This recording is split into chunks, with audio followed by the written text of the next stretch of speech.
This program is dedicated to the memory of Walt Disney.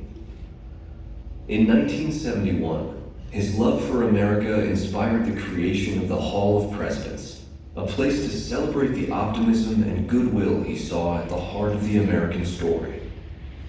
Walt's vision was to honor the nation by honoring the American presidency.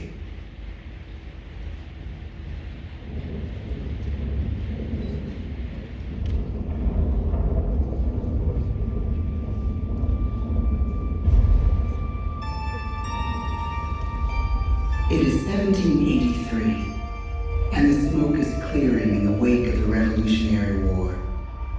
Over the course of 8 grinding years, General George Washington has led a force of shopkeepers, farmers, and Native American allies to victory over the greatest military power in the world.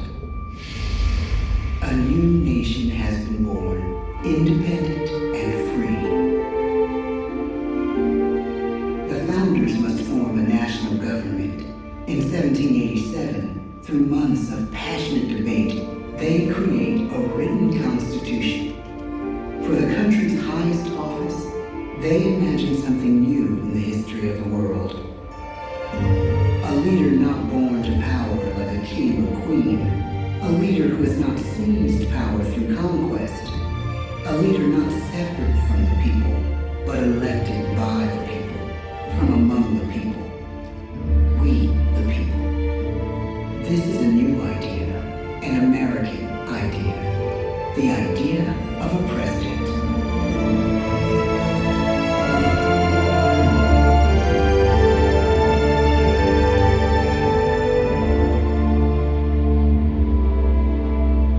The people don't know exactly what a president will be, but there is little doubt who it will be.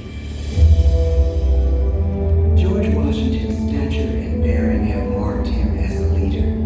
His integrity has made him a great one. Washington knows that many generals who have led successful revolutions make themselves dictators or kings. Instead, he steps down from power and retires to his home, Mount Vernon. The world takes note, and George Washington becomes the symbol of American ideals. In the first presidential election, it's Washington by a landslide. The only doubt seems to be his own. He writes, "Integrity and firmness is all I can promise. Integrity and firmness is exactly what we need." Everything he does as president will set a model for his successors. His final act may be the most important of all. After 2 terms, with no term limit in the Constitution, and amid overwhelming support to stay in office, he steps down once again and hands power back to the people. He wants us to speak, to elect a new president. During the early years of the Republic, we choose leaders as different as Thomas Jefferson, John Adams, and Andrew Jackson. Elections are often bitter. Each president stands at that fiery intersection where personal character meets the challenges of the times. Some call the presidency a glorious burden. Jefferson calls it a splendid misery. We, the people, must choose well. We elect 15 presidents before the course of history brings us to the edge of a crisis like no other. A nation born of freedom still permits slavery. As the country pushes west, will new states be slave or free? The question produces bitter conflict. The issue rocks the election of 1860 and brings Abraham Lincoln onto the national stage. The tall, lanky, some say uncouth candidate from Illinois is a master of words at a time when speeches are printed in full for people to read. A house divided against itself cannot stand, he said. With Lincoln's election, the House does indeed divide. Civil War. 11 states secede from the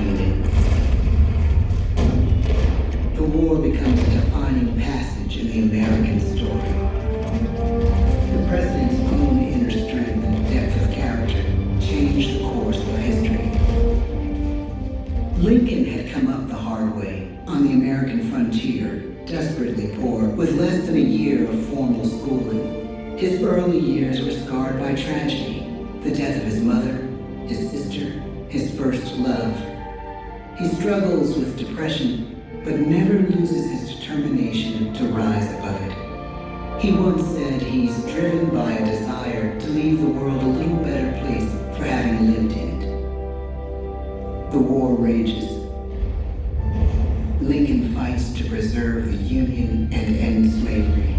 Neither is a sure thing. At Gettysburg, Pennsylvania, 6 months after one of the bloodiest battles of the war, the president dedicates a cemetery to the thousands of soldiers who died there, in words we can never forget.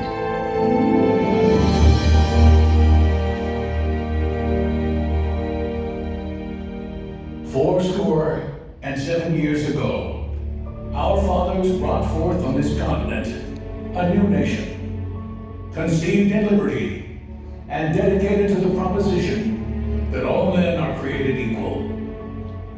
Now we are engaged in a great civil war, testing whether that nation or any nation so conceived and so dedicated can long endure. We are met on a great battlefield of that war. We have come to dedicate a portion of that field as a final resting place for those who here gave their lives, that that nation might live. It is altogether fitting and proper that we should do this. But in a larger sense, we cannot dedicate, we cannot consecrate, we cannot hallow this ground.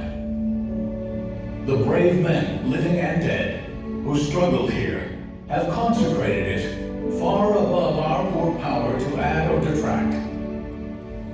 The world will little note, nor long remember what we say here, but it can never forget what they did here. It is for us, the living, rather, to be dedicated here to the unfinished work which they who fought here have thus far so nobly advanced. It is rather for us to be here dedicated to the great task remaining before us, that from these honored dead we take increased devotion to that cause for which they gave the last full measure of devotion. That we here highly resolve that these dead shall not have died in vain, that this nation, under God, shall have a new birth of freedom, and the government of the people, by the people, for the people, shall not perish from the earth. The blood of over 500,000 Americans is spilled in this Civil War. President Lincoln's enduring hope is to give true meaning to the sacrifices of so many, to lead us to that new birth of freedom. With the end of the war and the end of slavery, a new birth truly begins. As we roll toward the 20th century, settlers roll west on wagon wheels and railroads connect the nation coast to coast. Millions of immigrants pour in from Europe and Asia. Population doubles, our economy triples, our standing among nations rises. We need presidents who can lead both at home and abroad. At the same time, a young Theodore Roosevelt is retreating from New York politics and personal tragedy, the death of his wife and his mother on the same day in the same house. In the Badlands of North Dakota, he rethinks his life and the life of his country. He returns stronger in body and spirit. His renewed energy is just what his country needs.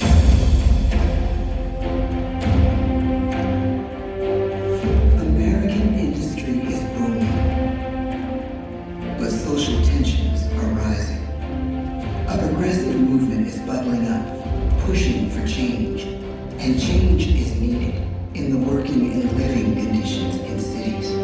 The gap widens between rich and poor. The demand for change grows stronger.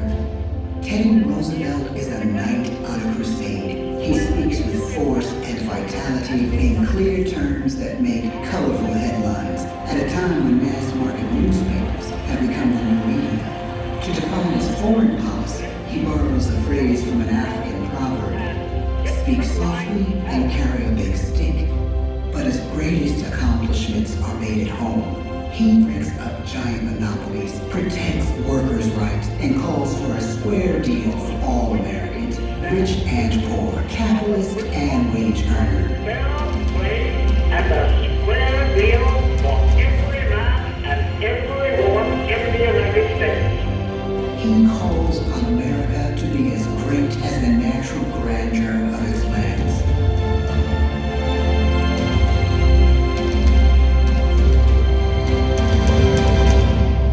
Keep your eyes on the stars and your feet on the ground, he tells us. And we do.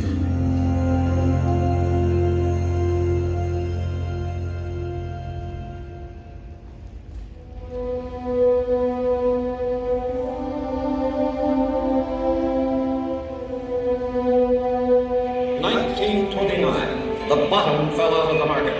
12 million unemployed. The bread lines and the soup. The results of the 1932 election now appear to When be we elect our 32nd president, it is the worst of times. The course of history and the course of one president's life again shape a turning point in our national destiny. Franklin D. Roosevelt, paralyzed by polio, knows how to restore the faith of a people paralyzed by the Great Depression. I believe in practical explanation and in practical policy. He has found the inner strength his countrymen now need. He speaks to us like a friend, a neighbor. His optimism is contagious, his voice perfect for the latest breakthrough medium, radio. He calls us to believe we have nothing to fear but fear itself. And we do believe. Tonight's attacks on England are perhaps the most widespread of the war in the course of the day. But an even greater challenge dominates his final years in office: the Second World War.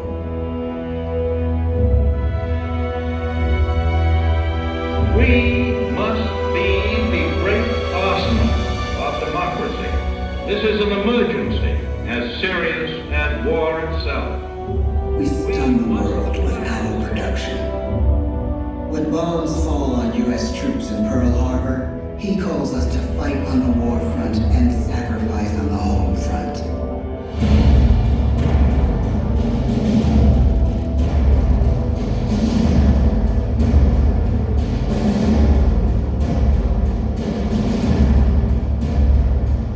The harder the sacrifice, the more glorious the triumph.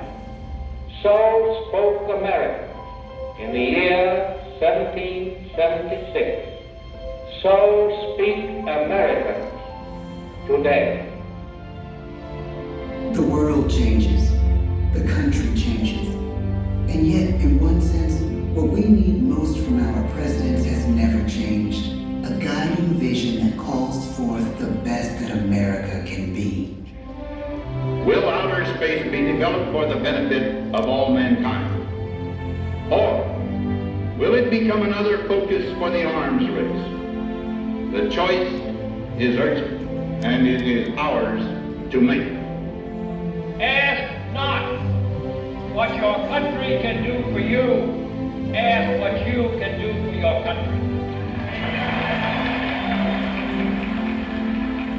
But really, it's all of us who must overcome the crippling legacy of bigotry and injustice. And we shall overcome. One of the agreements that President Sadat and Prime Minister Begin are signing tonight is entitled A Framework for Peace in the Middle East. Mr. Gorbachev, tear down this wall. You have lost too much, but you have certainly not lost America.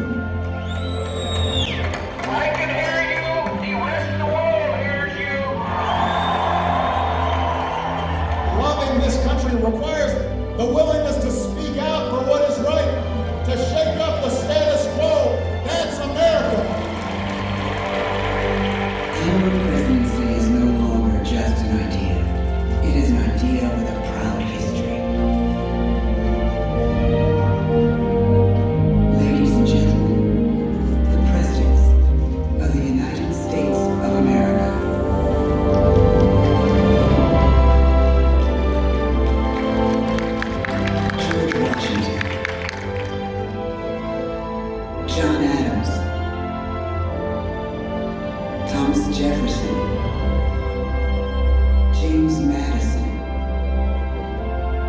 James Monroe,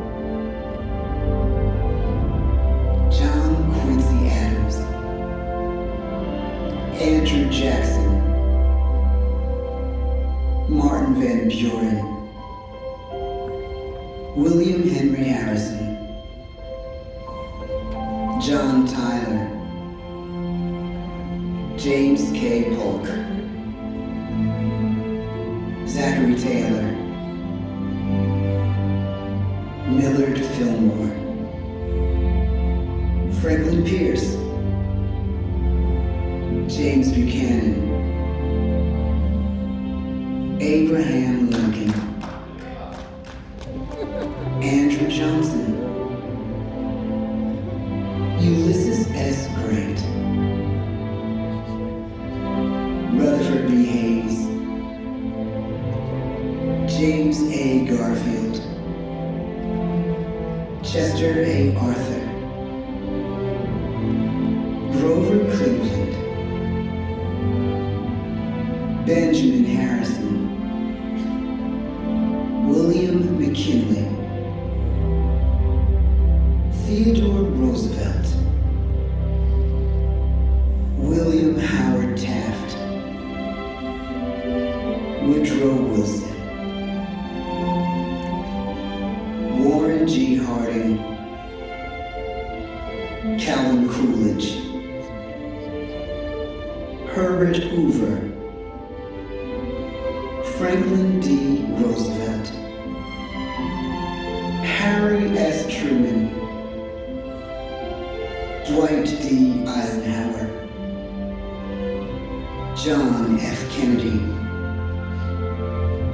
Lyndon B. Johnson, Richard M. Nixon, Gerald R. Ford,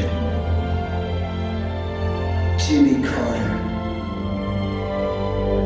Ronald Reagan, George Bush, Bill Clinton, George W. Bush, Barack Obama,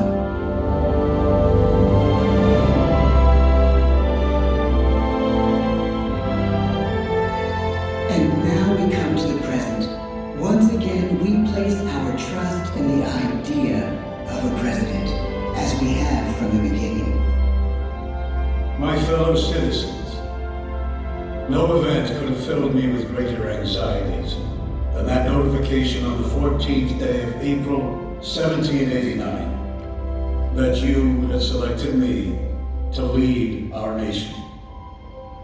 But it was with the confidence of my fellow citizens that I took an oath. 35 simple words that have been repeated by every American president throughout history.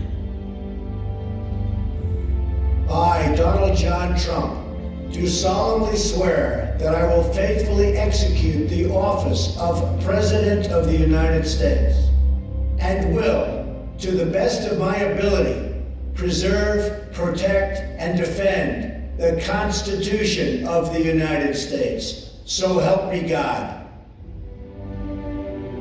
From the beginning, America has been a nation defined by its people. At our founding, it was the American people who rose up to defend our freedoms and win our independence.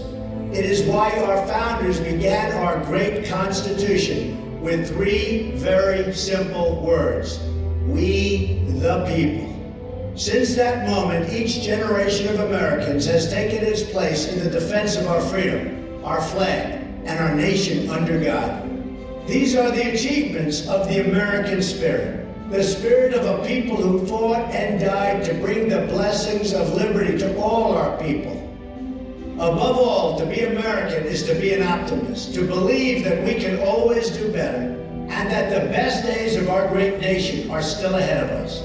It's a privilege to serve as the President of the United States, to stand here among so many great leaders of our past, and to work on behalf of the American people. The presidency of the United States is a role unique in the world, an office entrusted to each president by us, we the people. Therein lies the genius of that new idea, now over 200 years old.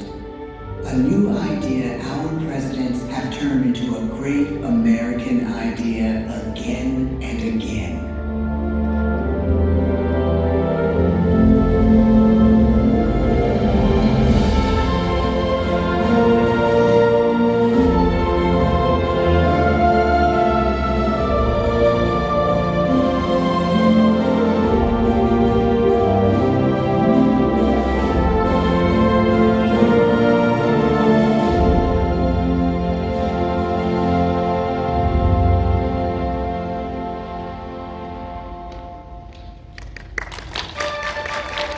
Thanks for watching the Vacationeers Podcast YouTube channel.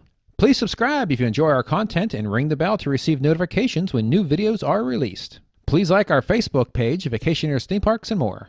And follow us on Instagram and Twitter at Vacationeers Podcast. If you'd like to enjoy more of our content, listen to our podcast, Vacationeers Theme Parks and More. It can be found on most streaming platforms. And lastly, I would like to thank everyone who has either subscribed or follow us on social media. Your support is greatly appreciated.